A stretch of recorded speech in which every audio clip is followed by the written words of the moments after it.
Carissimi fratelli e sorelle, con profondo dolore devo annunciare la morte del nostro Santo Padre Francesco.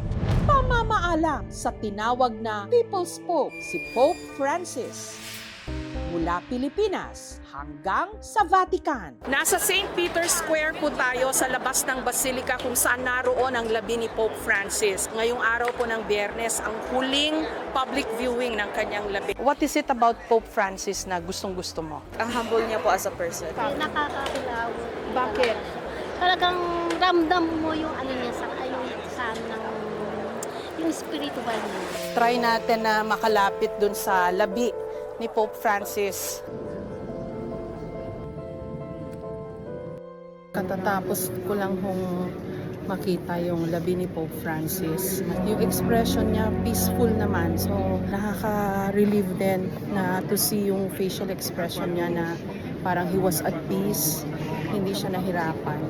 Balikan natin ang mga iniwan niyang alaala at pamana para sa ating mga Pilipino. Alam niya na Lolo Kiko ang tawag sa kanya na Ang marami. saya niya pag nakakita siya ng mga Pilipino na tinatawag siyang Lolo Kiko, talagang sobrang saya niya. Cuando yo vi desde Roma esta catástrofe, sentí que tenía que estar aquí. Un poco tarde, me dirán, es verdad, pero estoy.